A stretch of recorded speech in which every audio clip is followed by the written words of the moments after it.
Hi BookTube, this is Juan from Just One Reader, and today we will be continuing on with our discussion of The Goldfinch by Donna Tartt. Today is our second check-in date, so we will be focusing on the second portion of the book, which is chapters 4 and 5. So this is pages 125 up until the ending of chapter 5, which is page 289. So firstly, I have to confess, I have already finished the book. I was not able to restrain or show restraint. I was not able to stop myself. The book just took me in, it took me under its spell, and I just went with it, and I already finished it this morning. So I am sorry, but there's no apologizing for enjoying such a great novel so much. So there will be no spoilers, but I just wanted to let you know that I've already finished it. So I will be, regardless of that, I will still be doing the regular check-ins on the agreed dates. So don't worry. So chapter 4, a quick recap. In chapter 4, which is titled Morphine Lollipop, which I think is a very beautiful and strange symbol or metaphor. We follow Theo as he meets these sort of family, if you could call it a family, which I think you could and you should call it a family, because they will serve as a sort of supplementary or they will function as a kind of replacement of symbolic family in a way to Theo, which I'm talking about Hobie, which is probably one of my favorite characters ever. And we also have Pippa. I'm not a great fan of Pippa. I think she's, in the book, she's more a symbol than she is a character, more a metaphor than an actual human being, but that's okay. That's why she's there, I think. But Hobie, this man, James Hobart, he is the best. Although I do have to say, the description of Hobie in the book, as is in the novel, is very different to the way that he will be portrayed in the movie, which I don't have a problem with. It's just that in the trailer for the movie, I saw that it was an African-American man. He was a black man.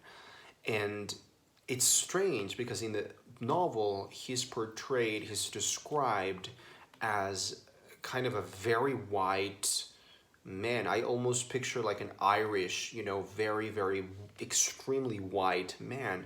And I don't believe that, if he's white in the novel, he should be white he should only be white in the movie. I actually think that the casting, the actor that they went for the movie is great, because you see this actor in the movie and you immediately think of Hobie, even if the race is different. So I think that's very interesting.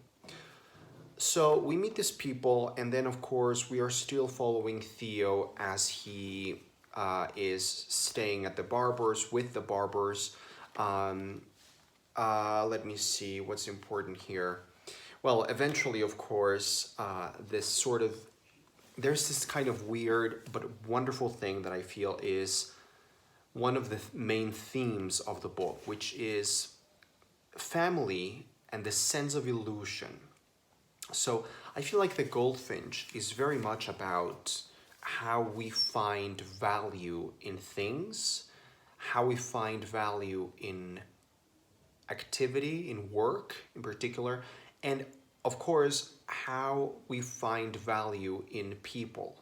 And in this regard, regarding people in particular, this novel gives a sense of illusion and then disillusionment. Is that a word? I don't know. But so we start with Theo who lives with his mother, and we already know that there was a father figure right there, but the father figure left them. So we know that there was an abandonment of sorts. We know that there was a loss. We know that there was something that broke that family. So we already know that there was a break in the typical happy family. So we already meet Theo under this disillusionment state. Then, of course, Theo and his mother become like their own new family.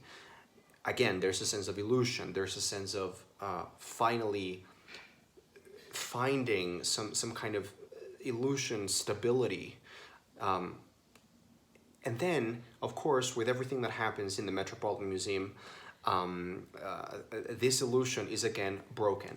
And now we have Theo with the barbers. And eventually we come to a point in the book, which is right here, where Theo finally starts, and the reader, we both start to feel like there's again an incipient, a beginning sense of illusion, like maybe Theo belongs with them. I think it's in this portion of the book that the barbers mention the possibility of taking him in and taking him with them on their summer trip, when they go to the Hamptons or wherever. So there's again a sense of alluring illusion, like almost enticing Theo, like, yes, we will take you in, we will be your family, everything will be all right, we will give you the support that you need. And then right at the ending of this section of the book, who comes along? The father. Theo's father, who is this very, very interesting, very complex, very gray character, and I mean that in a good way. Like, he is, it would be very easy to hate this character and to think, oh, he's a horrible man, he's despicable, everything that he does seems to be like deliberately evil or just misguided and nonsensical and childish and immature, and it is very easy to feel that way and to think that way.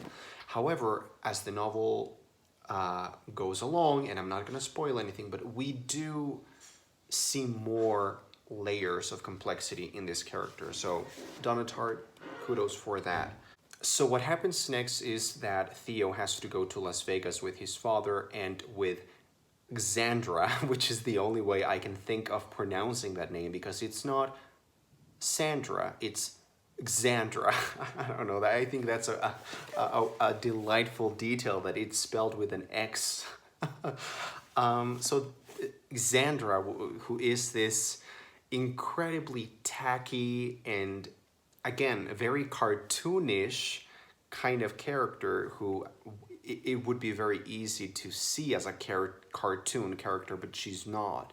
But she appears to be, the tacky, sort of vulgar, just very, very, very bad taste overall of a person.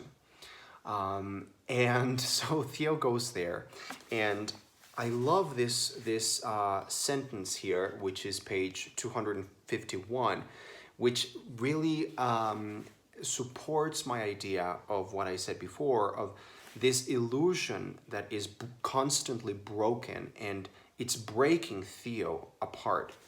So it says, though I'd been miserable with grief at the barber's, I now thought longingly of the apartment of Park Avenue as a lost Eden. That's it. So there's again this symbolism, this idea of the Eden, a Garden of Eden, this sense of magical illusion that everything will be perfect, everything will finally be fine. But again, it's broken, it's broken, it's broken, it's broken. And I think this is one of the main statements that Donna Tartt is making in this novel. One of the main theses of the novel is that as humans, we are wired to look for that, to have this idea of longing for a sense of illusion of something. And that is, of course, what art can give us. And that's why the Goldfinch, that's how the Goldfinch comes into play with this theme, the painting itself. But I am getting ahead of that. So Theo goes there, and I think this is when he meets Boris. Yeah, he meets Boris. Boris is my favorite character in this novel. Well, it's very difficult to pick a favorite character because there's Hobie and there's Boris and there's Mrs. Barber, and Theo himself. Even though Theo is, I'm gonna save that discussion for later because I feel like there's a lot to be said about Theo and Theo's voice and Theo's agency in this novel. So I'm gonna leave that sort of as an enigma for later on in our read along. But so Boris comes along. Boris, again, this very cartoonish character, and again, this is something that Donna Tartt does time and time again in this novel. She presents us with a character who feels like has just come out of a Charles Dickens book or a movie, or they feel unreal and cliched and stereotypical, and you feel like you already know who this guy is. This happens with Theo's dad, it happens with Mrs. Barber, it happens with Hobie, it happens with Boris. And with Boris, you can see that because he feels like one of the characters from The Secret History, you know? Sort of. You know, lower class, lower opportunities, but it's sort of a strange vibe that reminded me of The Secret History and those pretentious bastard characters that are so delightful and funny as well. And so Boris comes along and you immediately fall in love with him. I immediately fell in love with him. He might be my favorite character, actually, now that I think of it. And they start bonding, they start developing a relationship, a friendship, something. And this is something that I did not remember about the Goldfinch. The fact that Theo is referred to as Potter from Harry Potter. And this is pretty much his nickname for, I would say, 70% of the novel. And I didn't remember that.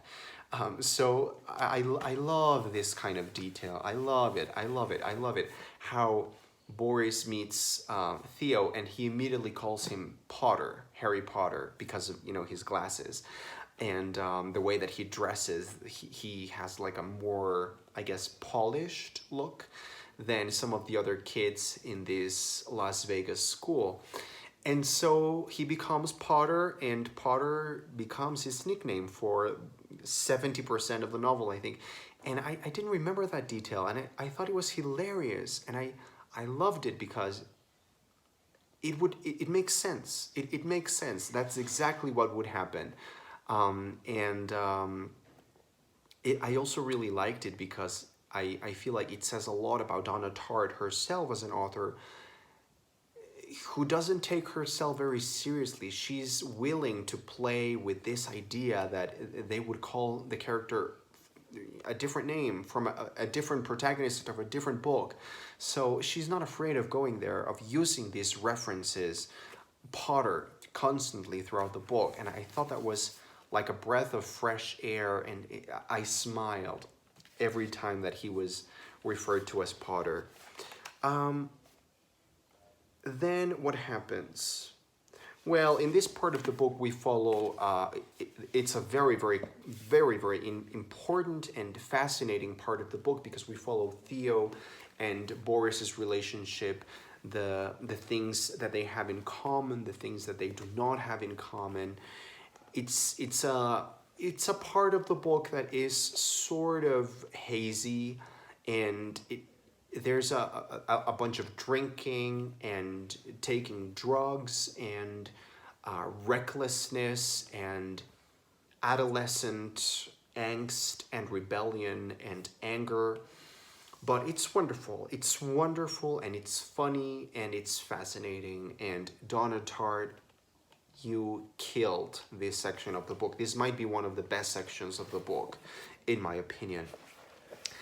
And then we come to the ending of chapter 5, and I think that's all I'm going to say about the plot and about my thoughts, because I really don't want to spoil anything. I am realizing now that I finished the book that there's a lot that I'm thinking as I am going back in this video doing a recap. There's a lot of things that are very intelligently woven throughout every section of the book, and I'm thinking of that, but I don't want to talk about that because that would require me to talk about something that happened later on in the book, and I don't want to do that. I don't want to spoil it. So I just want to say, you know, that the characters are morally gray, but there's a sense of heightened reality as well, as with everything that Donna Tartt has written. I really, really loved this portion of the book with Vegas and Boris and all the ridiculous things that they do. And again, this idea of illusion, a Garden of Eden that is constantly falling apart and breaking. And this is what is corrupting Theo. We see now in this part of the book that Theo is not the naive, innocent, pure boy that we saw at the beginning of the novel. We are now seeing a different Theo, a darker shade of Theo. So there's another interesting theme going on, which is corruption. He's clearly going in the wrong path. He's clearly going in the wrong direction. I mean, Boris is a very interesting character. He's wonderful, but he's not the kind of guy that you want your kids to hang out with. He's not good for him, and Theo is not good for Boris, I think. But anyway, so we are looking at corruption. So I'm gonna leave it at that. I don't want to say a lot of things. This is just a check-in video. So let me know in the comments down below, what have you thought about this section of the book? What do you think of the things that I said? Do you agree? Do you disagree? What are your thoughts? And I will see you next week for more Goldfinch.